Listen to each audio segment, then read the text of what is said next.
Saint-Esprit.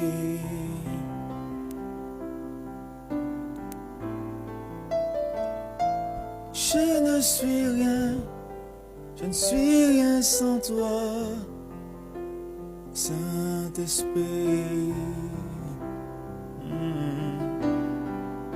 Sans ta présence, je ne suis rien, je ne suis rien sans toi, Saint-Esprit.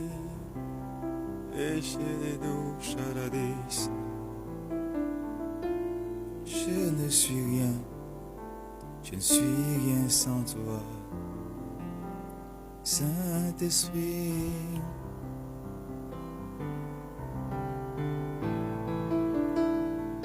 Merci Jésus.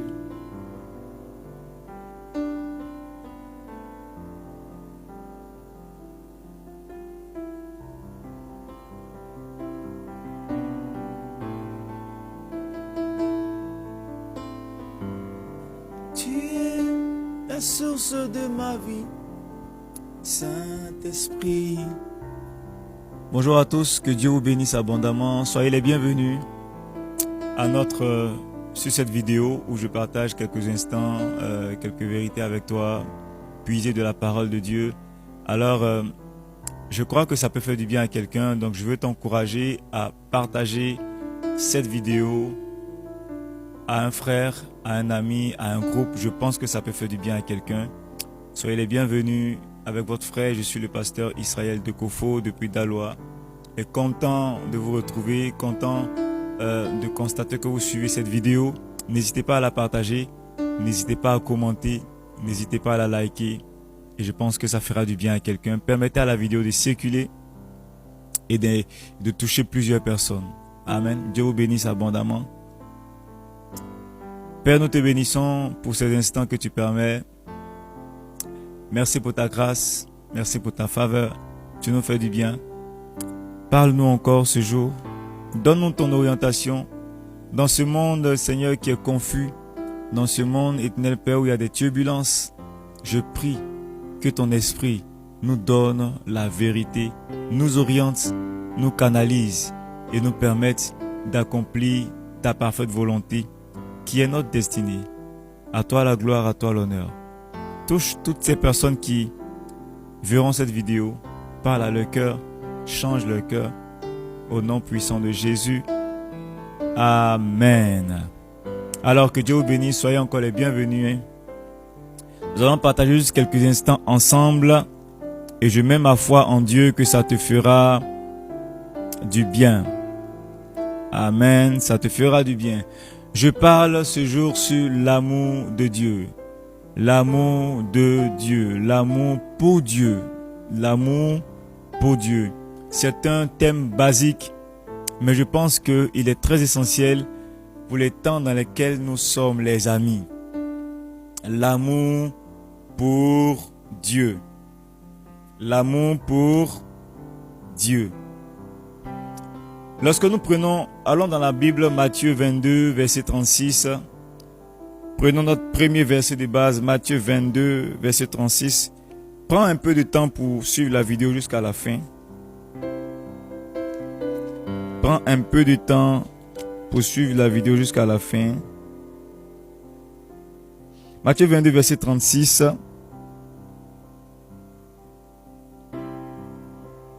Remontons au verset 34.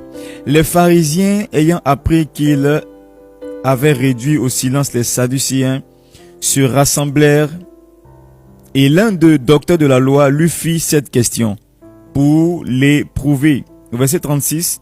Maître, quel est le plus grand commandement de la loi? Alors, voilà des docteurs de la loi qui viennent tester Jésus-Christ en lui posant des questions pour tenter de le prendre au piège. Donc, il pose la question, Maître, quel est le plus grand commandement de la loi? Alors, Jésus répondit, au verset 37, Jésus leur dit, tu aimeras le Seigneur, ton Dieu, de tout ton cœur, de toute ton âme et de toute ta pensée.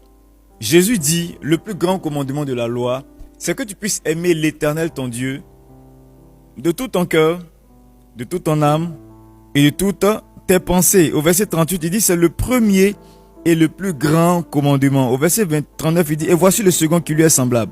Tu aimeras ton prochain comme toi-même. Et au verset 40, là, c'est encore plus intéressant. Au verset 40, il dit, de ces deux commandements dépendent toute la loi et les prophètes. C'est-à-dire, de ces deux commandements, tu aimeras le Seigneur, l'Éternel, avec ton cœur, et tu aimeras ton prochain comme toi-même. De ces deux commandements dépendent toute la loi, toute la Bible, tous les écrits, tout ce qu'on peut dire, les prophètes. En fait, toute la vie chrétienne dépend de ces deux commandements. L'amour qu'on a pour Dieu et l'amour qu'on a pour son frère. Ça veut dire quoi? Si tu n'aimes pas Dieu, tu n'as rien fait. C'est pourquoi un verset nous dit, même si tu fais beaucoup de bien, hein, tu fais des offrandes à gauche, tu chantes, tu loues, et qu'il n'y a pas d'amour dans ton cœur, tu es comme un cymbale retentissant. En fait, il n'y a rien, ça ne représente absolument rien. Tout ce que nous devons faire doit être basé sur l'amour. Maintenant, ce qui nous intéresse ici, la Bible dit, Jésus nous dit que le plus grand commandement, c'est que tu puisses aimer Dieu. Alors, avant qu'on puisse aller très loin, je voudrais te poser cette question. Est-ce que tu aimes véritablement Dieu? Est-ce que tu aimes Dieu? Alors, si tu aimes Dieu, mets en commentaire « J'aime Dieu ». Tu le mets dans ton commentaire « J'aime Dieu ». Ça semble être une question basique. Tout chrétien pourra se dire « Ah oui, mais moi j'aime Dieu ». C'est évident que j'aime Dieu. Mais ce n'est pas évident. Ce n'est pas évident. Alléluia. Ce n'est pas évident. Alors regardez,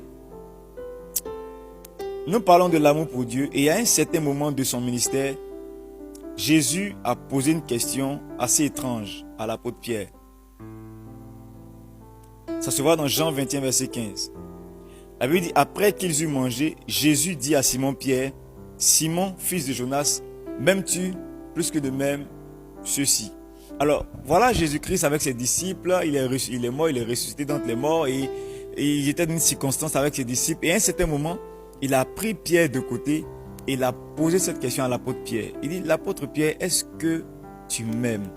Est-ce que tu m'aimes? Vous voyez, nous parlons de l'amour pour Dieu et il est important de comprendre que chacun de nous, à un certain moment de sa vie, a besoin d'être aimé et a besoin de savoir qu'il est aimé. Alléluia. A besoin d'être aimé, a besoin de savoir s'il est aimé. Il y a une saison de ta vie, tu dois savoir si tu es aimé ou pas. Parce que Jésus-Christ était arrivé à une saison où, en fait, la suite de son histoire ne dépendait plus de lui. Toute personne, il y a une saison de ta vie où les choses ne dépendent plus vraiment de toi. Les choses dépendent de ceux qui t'aiment. Donc Jésus était arrivé à cette saison-là. Il a fait son ministère sur la terre, il a fait tout ce qu'il pouvait faire. Il était arrivé à une saison où il devait faire la passe à quelqu'un d'autre. Lui devait partir au ciel. Mais un homme devait continuer le travail pleinement sur la terre. Et c'est dans cette saison qu'il a appelé l'apôtre Pierre. Et il a demandé à Pierre, Pierre, est-ce que tu m'aimes véritablement? En fait, les personnes qui t'aiment déterminent si tu accompliras ta destinée ou pas. Un homme qui accomplit sa destinée, un homme qui accomplit le but pour lequel il a été créé, il y a 60% des gens qui l'aiment à l'intérieur. Quand quelqu'un t'aime, ça compte. Quand quelqu'un t'aime, ça compte énormément. Si quelqu'un ne t'aime pas, mon père lui dit ça ne compte pas. Mais lorsque quelqu'un t'aime, ça compte énormément pour l'accomplissement de ta destinée. Jésus-Christ était conscient de cela et c'est pourquoi il a voulu s'assurer qu'il était véritablement aimé. Alléluia. Il y a de nombreuses personnes autour de nous. D'autres bandits certains se font passer pour nos amis, nos frères, même des membres de nos familles. Il y a de nombreuses personnes autour de nous. Mes frères, et il arrive à un certain moment de ta vie, il faut t'assurer. Est-ce que parmi tous ces hommes qui sont autour de toi là, est-ce qu'il y a des gens qui t'aiment véritablement? Parce que s'il n'y a personne, absolument personne qui t'aime, ça veut dire que tu es en réel danger. Parce que ta destinée n'est jamais singulière. Aucun homme n'a une destinée singulière. Tous les hommes ont une destinée qui est rattachée à quelqu'un d'autre. Donc tu dois pouvoir identifier les hommes qui t'aiment. Ceux qui t'aiment véritablement sont ceux-là à qui ta destinée est rattachée. Et tu dois pouvoir prêter attention à ce genre de personnes. Et c'est ce que Jésus faisait. Il a cherché à savoir qui l'aimait réellement. Et chose bizarre, c'est que, vous voyez, parmi le groupe des disciples, il y avait un disciple que la Bible dit Jésus aimait. L'apôtre Jean, le disciple Jean. La Bible dit Jésus aimait Jean. Mais Jésus n'a pas posé la question à Jean. Il a posé la question à Pierre. Jean aimait Jésus. Pardon, Jésus aimait Jean. Mais Jésus n'a pas posé la question à Jean. Jean, est-ce que tu m'aimes en retour? Il a demandé à l'apôtre Pierre, Pierre, est-ce que toi, tu m'aimes? Parce qu'une chose, c'est aimer quelqu'un, mais une autre chose, c'est être aimé par quelqu'un. En réalité, lorsque quelqu'un t'aime, cette personne est prête à faire des sacrifices, cette personne est prête à faire d'énormes sacrifices pour toi, pour t'aider à accomplir ce que tu dois accomplir. Un sage disait, un adage dit par exemple que ne confie jamais ton héritage à celui que tu aimes, mais confie ton héritage à celui qui t'aime. Pourquoi? Parce que celui qui t'aime sera prêt à opérer des sacrifices pour gérer ton héritage. Mais celui que tu aimes, c'est pas évident qu'il puisse t'aimer en retour de la même manière que tu l'aimes. Donc quand tu veux confier quelque chose d'important à quelqu'un, tu dois t'assurer que cette personne a un amour profond pour toi. Et c'est ce que Jésus-Christ était en train de faire. Il n'a pas demandé à Jean, mais il a plutôt demandé à Pierre. Parce qu'il a senti, il voulait s'assurer que Pierre l'aimait véritablement. Il cherchait quelqu'un qui l'aimait avec son cœur. C'est la raison pour laquelle il appelle l'apôtre Pierre et il demande à Pierre, Pierre, est-ce que tu m'aimes véritablement? Alors cette question, je vais te la reposer. Toi qui suis cette vidéo, chers frères, chères sœurs, de là où tu es, est-ce que tu aimes véritablement Dieu? Si tu es tombé sur cette vidéo, sache que je pense fortement de mon cœur que le Seigneur est en train de te poser cette question. Il a permis que tu puisses voir cette vidéo pour que tu remettes ton amour pour lui en cause. Est-ce que tu aimes véritablement le Seigneur? Alors si tu aimes Dieu, mets dans le commentaire, j'aime Dieu. Alléluia. Est-ce que tu aimes Dieu? Est-ce que alléluia? Par cette déclaration, Jésus-Christ était en train de partir quelque part avec l'apôtre Pierre. Il lui demande d'abord, Pierre, est-ce que tu m'aimes? Et Pierre a répondu, Pierre dit, Seigneur, je t'aime. Tu sais que je t'aime. Il dit, tu sais. Il dit, tu sais que je t'aime. Donc l'apôtre Pierre était convaincu que Jésus savait qu'il l'aimait. Mais Jésus a posé la question, Pierre, est-ce que tu m'aimes? Il dit, tu sais que je t'aime. Alors regardez la réponse de Jésus-Christ. C'est un peu plus intéressant et c'est là-bas qu'on va.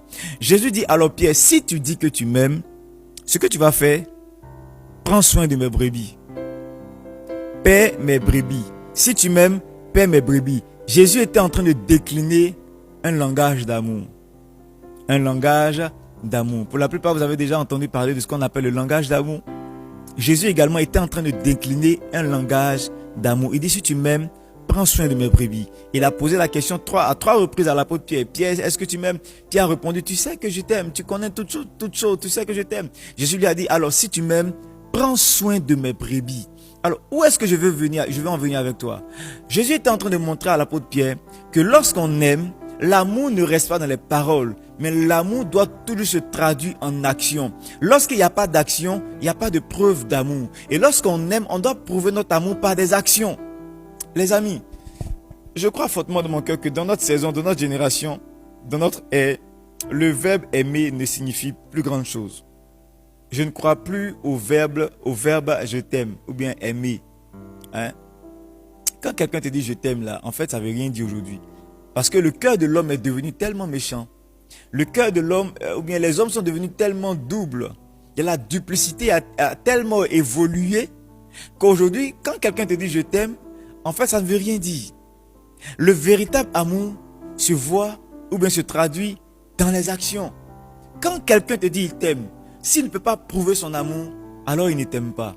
Et c'est ce que Jésus-Christ était en train de dire à l'apôtre Pierre. Si tu dis que tu m'aimes, prouve-moi ton amour. Prouve-moi ton amour. Alors, la question que je t'ai posée tout à l'heure, est-ce que tu aimes Dieu? Tu me dis oui, tu aimes Dieu. Évidemment que j'aime Dieu, sinon je n'allais pas suivre la vidéo. Évidemment que j'aime Dieu, sinon je n'allais pas partir à l'église. Évidemment que j'aime Dieu. Alors voilà le langage d'amour. Il y a ce qu'on appelle le langage de l'amour. Comment traduire à quelqu'un qu'on l'aime? Vous voyez, on peut faire plusieurs choses pensant dire à la personne qu'on l'aime, mais il y a des actions qui portent ou bien qui sont plus importantes que d'autres actions. Quand par exemple vous voyez un couple, pour ceux qui sont mariés, qui regardent la vidéo, vous savez par exemple que votre femme, par exemple, quand vous voulez dire à votre femme que vous l'aimez, il y a une manière, par exemple, il y a des cadeaux qu'elle attend de vous, il y a une manière de lui dire que vous l'aimez. Il y a certaines femmes, par exemple, elles aiment les présents. Donc, quand tu lui dis que tu l'aimes, si tu lui fais pas un présent, elle ne sent pas ton amour. Même si tu l'invites à manger dans un grand restaurant, tout ça, elle va apprécier la nourriture, mais elle ne sentira pas que tu l'aimes. Donc, tu peux ne jamais l'inviter dans un restaurant, mais quand tu lui fais un présent, un petit présent, juste un geste, elle sent qu'elle est vraiment aimée. Elle sent que son mari l'aime et vice versa. Donc, quand on aime quelqu'un, Il faut pouvoir parler le langage de l'amour de cette personne. Chacun de nous a un langage d'amour différent. D'autres aiment les voyages, d'autres aiment les surprises, d'autres aiment l'argent. Il y a beaucoup de femmes qui aiment l'argent. Les femmes, en passant, la plupart des femmes aiment l'argent. Quand tu lui donnes l'argent, elle dit le gars il m'aime. N'est-ce pas? Alors, chacun de nous a un langage d'amour. D'autres aiment voyager. Si tu les fais voyager, ils trouvent qu'on les aime. Si tu les fais des prisons, ils trouvent qu'on les aime. Quand tu fais sortir quelqu'un au restaurant, ils trouvent qu'on les aime. Donc, chacun de nous a un langage qui lui dit, ou bien qui met dans son cœur qu'il est aimé. Et c'est pareil avec Dieu. Jésus a dit à Pierre, si tu m'aimes, voilà ce que tu dois faire pour me prouver que tu m'aimes. La première chose, paie mes brebis. Donc ça veut dire que si tu m'aimes, ne sois pas juste là avec moi. Si tu m'aimes, ne me suis pas seulement. Une chose, c'est de me suivre. Mais il y a quelque chose que tu pourras faire qui va me prouver que tu m'aimes plus que ceci. Jésus, il a dit à Pierre, est-ce que tu m'aimes plus que ceci? Donc ça veut dire que Jésus était conscient que les autres également l'aimaient. Mais il cherchait un amour supérieur. C'est pourquoi il a dit, est-ce que tu m'aimes plus que tous les autres? Alors si tu m'aimes plus que les autres, voilà ce que tu dois faire pour me prouver ton amour. Prends soin de mes brebis. Alors toi qui es chrétien, tu me suis. Comment tu prouves ton amour au Seigneur? Le plus grand commandement, c'est aimer Dieu. Le plus grand commandement, ce n'est pas d'abord aller à l'église. Le plus grand commandement, ce n'est pas d'abord prier. Le plus grand commandement, ce n'est pas d'abord chercher l'onction. Le plus grand commandement, ce n'est pas être le meilleur parleur en langue de ton église, ou bien celui qui a les dangereuses visions de l'église. Aujourd'hui, de plus en plus, on a des visionnaires à l'église. Des gens qui font des songes extraordinaires. Le plus grand commandement, ce n'est pas faire des songes extraordinaires. Le plus grand commandement, ce n'est pas celui qui sait le plus parler en langue dans l'église. Le plus grand commandement, c'est aimer Dieu. Parce que c'est ton amour pour Dieu qui va déterminer tout le reste. On peut parler en langue pour se faire voir. On peut venir à l'église pour se faire voir. On peut jeûner même pour se faire voir. On peut prier fort pour se faire voir. C'est pourquoi Jésus dit, le plus grand commandement, ce n'est pas tout ça. Le plus grand commandement, c'est m'aimer. Quand tu aimes Dieu, ton amour pour Dieu va contrôler tout ce que tu fais. Alors quand tu aimes Dieu, voilà ce que Jésus dit. Si tu aimes, si tu m'aimes, moi Jésus qui suis Dieu, si tu m'aimes, prends soin de mes brebis. Parce que c'est la chose pour laquelle je suis venu mourir sur la terre. Alors toi qui es chrétien, si tu dis que tu aimes Dieu, qu'est-ce que tu fais pour prouver à Dieu que tu l'aimes véritablement? Si tu dis que tu aimes Dieu, comment tu prends soin des brebis du Seigneur? Si tu dis que tu aimes Dieu, comment tu prends soin de ses brebis? Si tu dis que tu aimes Dieu, qu'est-ce que tu fais? Prendre soin des brebis du Seigneur, c'est prendre soin de ses frères. Regardez aujourd'hui comment l'église est devenue méchante. Excusez-moi pour le thème, mais quand je vais sur les réseaux sociaux, je vois combien de fois les chrétiens sont en train de se lapider sur les réseaux sociaux. Les chrétiens se tirent là-dessus sur les réseaux sociaux. Et les chrétiens, ils se tirent là-dessus entre eux-mêmes, mais également ils attaquent des pasteurs, des prophètes, des serviteurs de Dieu en ligne, sans raison. C'est l'une des preuves que nous avons arrêté d'aimer Dieu profondément. Il dit, si tu m'aimes, prends soin de mes brebis. Nous sommes tous des brebis du Seigneur. Quand tu vas sur les réseaux sociaux aujourd'hui et que tu vois des chrétiens nous sommes dans la saison de la CAN, la Coupe d'Afrique. C'est vrai, certains hommes de Dieu sont venus sur la toile, ont fait des pronostics sur la toile, en tant qu'hommes de Dieu, en tant que chrétiens, qui ont dit des choses, d'accord, des choses qui ne sont pas arrivées. Mais est-ce que ça nous donne le droit, nous chrétiens, de venir insulter, rabaisser, critiquer l'église? En fait, lorsque tu es en train de critiquer, lorsque tu es en train d'insulter un homme de Dieu, ou même un simple frère, quelqu'un qui s'est réveillé, qui se sent intéressant, qui est rassasié, qui a dit des choses, du fait qu'il soit chrétien, quand tu le bombardes, tu es en train de bombarder l'église. Tu es en train de rabaisser l'église. Tu es en train de détruire les âmes du Seigneur. En le faisant, est-ce que tu penses vraiment aimer Dieu? En insultant des hommes de Dieu, en critiquant l'église sur les réseaux sociaux, tu es en train de casser la foi de plusieurs personnes. Et ces personnes-là, ce sont les âmes également du Seigneur. Est-ce que c'est l'amour de Dieu qui te pousse à le faire? Je pense que l'amour de Dieu devrait nous donner d'agir autrement. L'amour de Dieu devrait nous donner de pardonner. Parce que regardez, quand quelqu'un vient sur les réseaux sociaux publiquement et qu'il fait une prophétie, et que la prophétie s'avère fausse, il tire également une leçon dans son ministère. Donc pas besoin de venir encore l'achever. Il faut plutôt l'encourager. Pour que les gens deviennent de plus en plus matures. Mais pas les enterrer en ligne. Pas pointer l'église du doigt en ligne. Et de se croire pas des chrétiens. Mais laisser les non-chrétiens parler. Mais pas l'église qui doit venir critiquer l'église. C'est l'une des preuves qu'on a arrêté d'aimer Dieu profondément. Il dit la première preuve de ton amour, si tu m'aimes, prends soin de mes brebis. Et ce commandement n'est pas que pour les pasteurs, ce commandement est pour toute l'église. Tu es chrétien, tu dois prendre soin de tes frères. Le pasteur, en tant que c'est vrai, c'est ton père spirituel, mais devant Dieu, c'est ton frère. Arrivé dans le ciel, il n'y a plus de père spirituel. Dieu est le père de tout le monde. Donc sur la terre, par rapport à des circonstances, ton pasteur, ton père spirituel, mais devant Dieu, c'est également ton frère. Donc tu as la responsabilité de prendre soin de ton frère. C'est également une brebis du Seigneur. Si ton pasteur, si un homme de Dieu est en faiblesse, tu dois prendre soin de lui, tu dois pouvoir le relever, mais pas l'achever. Nous devons prouver au Seigneur notre amour en prenant soin de nos frères. En prenant soin de nos frères. La question revient à toi. Est-ce que tu aimes véritablement Dieu? Je crois fortement de mon cœur que le ciel est attristé. Je crois fortement de mon cœur que le ciel est attristé par tout ce vacarme que nous retrouvons aujourd'hui dans notre pays, la Côte d'Ivoire, sur les réseaux sociaux, un peu partout. Je vais interpeller l'église chrétienne, l'église de Jésus-Christ, l'église de Côte d'Ivoire. Si nous aimons Dieu, protégeons les intérêts de Dieu. Si nous aimons véritablement Dieu, protégeons les intérêts du Seigneur. Alléluia. Dieu, c'est le Dieu de tout le monde. Ce n'est pas le Dieu des Ivoiriens seulement. Ce n'est pas le Dieu des Camerounais. Ce n'est pas le Dieu des Congolais. C'est le Dieu de tout le monde. Dans le ciel, nous n'aurons pas d'intini. Il n'y a pas de je suis Ivoirien, je suis Gabonais, je suis Camerounais, je suis Malien. Nous sommes des frères. Un véritable chrétien doit déjà être dans cet état d'esprit avant même de quitter la terre. On a l'impression que les chrétiens ont oublié qu'ils doivent aller au ciel un jour. Nous sommes sur la terre à nous lancer des pierres, à nous combattre, alors que nous sommes destinés à vivre pour l'éternité ensemble. Église, ouvrons nos yeux. Église, prenons conscience. Si nous aimons Dieu, et c'est un commandement, si nous aimons Dieu, nous devons prendre soin de nos frères. Il y a des gens, il y a des personnes qui sont faibles, qui vont sur les réseaux sociaux, qui ont une foi encore faible. Leur foi n'est pas encore affermie. Donc lorsque nous nous mettons à juger en public, lorsque nous nous mettons à condamner en public, ça peut casser leur foi. Ce n'est pas prendre soin des brebis du Seigneur. En agissant ainsi, ce n'est pas prendre soin des brebis du Seigneur. On peut se taquiner, mais ne travaillons pas pour détruire nous-mêmes ceux pour lesquels nous prions. Nous prions tous pour le salut des âmes. Alors lorsque nous finissons de prier pour le salut des âmes, nous devons avoir un comportement digne, un comportement qui peut encourager les âmes à nous rejoindre dans le royaume, mais pas les encourager à également critiquer l'église. Alléluia. Le premier commandement, la première preuve, le premier langage d'amour, si nous disons que nous aimons Dieu, c'est de faire quoi? C'est de prendre soin de ses brebis. Alléluia. À partir d'aujourd'hui, prends la résolution de prendre soin des brebis du Seigneur. Que Dieu te bénisse. Je vais m'arrêter là, c'est le premier point. La semaine prochaine, nous aurons une autre vidéo où nous allons continuer à parler des langages d'amour pour Dieu. Si nous aimons Dieu, comment nous pouvons prouver et montrer notre amour au Seigneur. Alors, tu vois, si tu suis cette vidéo et que tu t'en rends compte que par inattention, sur les réseaux sociaux, tu as contribué, tu as participé à critiquer quelqu'un, un homme de Dieu, un prophète, un pasteur, un frère, où tu as eu à dire des propos, mais qui concernent l'église et qui ne sont pas intéressantes, qui n'aident pas à bâtir la foi de quelqu'un. Si tu crois que tu es dans ce cas, dans ton intimité, il faut demander pardon au Seigneur. Parce que quelque part, tu as frustré une âme du Seigneur. Et c'est un manque, ce n'est pas ça la preuve d'amour pour Dieu.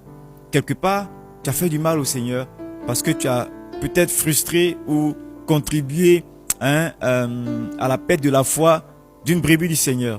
De là où tu es, il faut demander pardon à Jésus-Christ. Trouve le temps, demande pardon à Jésus et puis demande-lui la force pour ne jamais te retrouver dans ce genre de choses. Tu n'es pas obligé de commenter tout ce qui se passe sur les réseaux sociaux. En fait, je parle plus des réseaux sociaux parce qu'aujourd'hui, c'est le gros village. Nous nous retrouvons tous là-bas aujourd'hui. Et donc, c'est l'opportunité de s'exprimer sans que personne ne puisse te voir. C'est pourquoi je parle beaucoup des réseaux sociaux.